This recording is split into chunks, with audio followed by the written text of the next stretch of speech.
Assalamualaikum warahmatullahi wabarakatuh. Baik, pada hari ini kita akan sambung pada tajuk ibadah solat berjemaah membentuk kekuatan ummah. Baik, murid-murid boleh buka pada muka surat 110. Baik, dalam gambar ini ada dua orang ataupun ada dua situasi yang menunjukkan gambar satu solat berjemaah, satu lagi solat bersendirian. Ni, kamu nampak tak ni? Ni. Ini dia solat seorang ni kan? Ni dia solat seorang ni, boleh tak kita sebut dia sebagai solat berjemaah? Boleh tak? Tak boleh kan? Sebab solat berjemaah mestilah solat yang diketuai oleh berapa orang? Oleh seorang imam dan boleh diikuti oleh, tak ada batasan ni. Ada ramai orang ikut seorang imam. Jadi tak ada masalah kalau kamu nak jadi makmum ramai-ramai pun tak ada masalah. Okey. Baik, yang masalah ialah bila orang solat jemaah dekat depan, tiba-tiba dia solat jemaah seorang-seorang dekat belakang. Baik, kita lihat perbualan seterusnya. Baik. Ni pelajar ni nama dia Yusuf, seorang lagi nama dia Adam. Yusuf tanya kepada Adam, "Mengapakah awak solat bersendirian dan tidak berjemaah?"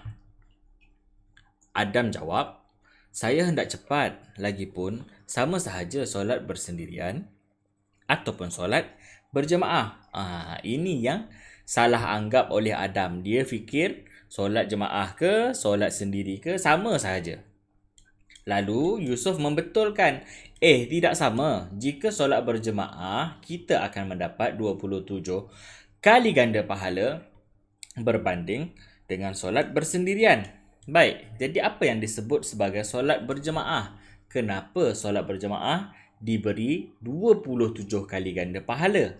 Baik, pengertian solat berjemaah. Baik, solat berjemaah ialah solat yang dilakukan lebih daripada seorang. Bermaksud ada seorang imam dan ada orang di belakangnya ikut, iaitu makmum. Yang jadi ketua nama dia imam, yang duduk di belakang mengikut imam ialah makmum.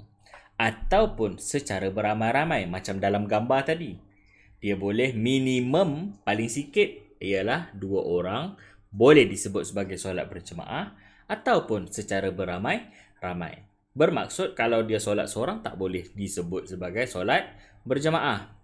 Dengan diketuai oleh seorang imam. Seorang imam bermaksud di sini kalau imamnya ada 2 di depan tak boleh. Baik, lafaz juga adalah berbeza, lafaz niat solat. Kalau kita lihat dalam buku teks ini dia memberikan contoh lafaz solat subuh. Sholli fardhu subhi rak'ataini adaan lillahi ta'ala. Itu jika kita solat subuh secara sendirian. Kalau lafaz menjadi imam, ada tambahan perkataan imaman. Usolli fardhu subhi rak'ataini adaan imaman lillahi ta'ala. Sahaja aku solat fardu subuh 2 rakaat tunai sebagai imam kerana Allah Ta'ala. Begitu juga lafaz sebagai makmum. Lafaz niat sebagai makmum, usolli fardhu subhi rak'ataini adaan makmuman lillahi ta'ala. Sahaja aku solat fardu subuh 2 rakaat tunai sebagai makmum kerana Allah Ta'ala. Baik, apa hukum solat berjemaah ini? Hukum solat berjemaah ini ialah bagi solat fardu, solat subuh, solat zuhur, solat asar, solat maghrib dan solat isyak yang biasa, dia menjadi hukumnya fardu kifayah. Bagi solat Jumaat pula, yang kita solat pada hari Jumaat sekali seminggu, dia menjadi kewajipan fardu ain. Ustaz, apa itu solat? Apa itu fardu kifayah? Baik, fardu kifayah ialah suatu kewajipan apabila sebahagian orang telah melaksanakannya, maka kewajipan itu gugur bagi orang lain. Contohnya, di dalam sebuah kampung sebuah kampung ada surau tapi tak ada langsung orang solat berjemaah, maka kewajipan itu masih ada. Wajib hukumnya bagi siapa-siapa pun di dalam kampung itu untuk tunaikan solat berjemaah. Tapi apabila dah ada orang yang menunaikan solat berjemaah, maka kewajipan itu gugur bagi orang yang lain. Namun begitu, kelebihan solat berjemaah masih perlu diambil berat. Ini kerana antara kelebihan yang telah disebutkan tadi ialah pahalanya 27 kali ganda. Baik, kita lihat apa kelebihan solat berjemaah. Pertama, ia menambahkan khusyuk dalam solat. Khusyuk ni apa? Khusyuk ni senang sebut ini kita feeling kita dalam solat. Kamu perasan tak bila kamu solat di masjid berbanding kamu solat seorang-seorang, kamu akan rasa lebih khusyuk. Kamu rasa macam lebih fokus bila kamu solat berjemaah. Betul tak? Baik. Itu sebab disuruh untuk kita solat berjemaah. Yang kedua, kita akan beroleh pahala 27 kali ganda. Banyak tu. Bayangkan kamu ada RM1 dengan kamu ada RM27. Mana yang lebih banyak? Begitu juga dengan kelebihan orang solat berjemaah. Yang ketiga, dicintai oleh Allah dan Rasulnya. Ini kerana Allah suka orang yang pergi solat jemaah dan Rasulullah suruh orang-orang muda, orang-orang tua semua pergi solat berjemaah. Yang keempat, mengukuhkan ukhuwah. Ukhuwah ni persahabatan sesama umat Islam. Ialah bila kita pergi solat jemaah, kita jumpa dengan pelbagai jenis orang. Kita jumpa dengan pakcik tu, jumpa dengan pakcik ni, jumpa orang kampung sini. Maka bila kita selalu solat berjemaah, kadang-kadang kita akan bertegur sapa, apa khabar kamu, duduk mana, apa semua. Jadi dia mengeratkan lagi hubungan silaturahim sesama umat Islam. Kelima, mendapat keberkatan di dunia dan di akhirat. Sudah tentulah bila kita buat perkara yang Allah suka, kita buat perkara yang Nabi suka, kita akan dapat keberkatan di dunia dan juga di akhirat. Baik. Apakah kepentingan solat berjemaah pula?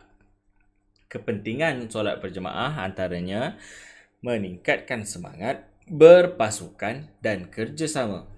Bila kita selalu solat berjemaah, kita akan nampak bahawa pentingnya semangat dalam kerja buat berpasukan, kerjasama dalam berpasukan.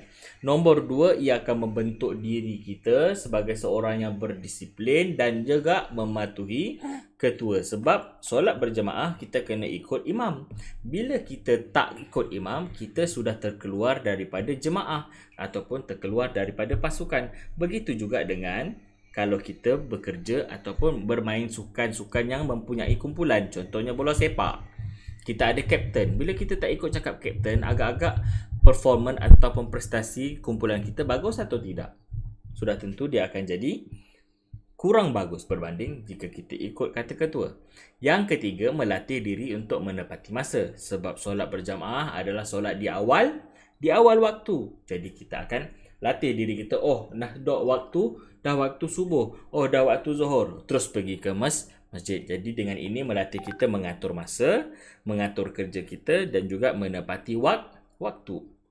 Dan kepentingan yang keempat ialah menambah rasa kasih, menambah rasa sayang dan hormat menghormati tanpa mengira darjat. Sebab di dalam solat jemaah tidak kira kamu raja, kamu menteri, kamu orang kaya, sama sahaja. Siapa yang datang cepat, dia akan duduk di saf hadapan. Siapa yang datang lambat, dia akan duduk di saf belakang. Dia tidak ada satu pengkhususan kata kalau kamu orang kaya, kamu kena duduk depan. Kalau kamu orang miskin, kamu duduk belakang. Tak ada. Dalam solat jemaah, semuanya sama sahaja. Kita lihat di sini berdasarkan sabda Rasulullah sallallahu alaihi wasallam, solat berjemaah itu lebih afdal, lebih baik daripada solat bersendirian dengan 27 kali ganda darjat. Baik. Setakat itu sahaja kelas kita ataupun pembelajaran kita pada hari ini. Ustaz harap kamu dapat teruskan dengan latihan. InsyaAllah kita akan bertemu lagi pada minggu hadapan. Assalamualaikum warahmatullahi wabarakatuh.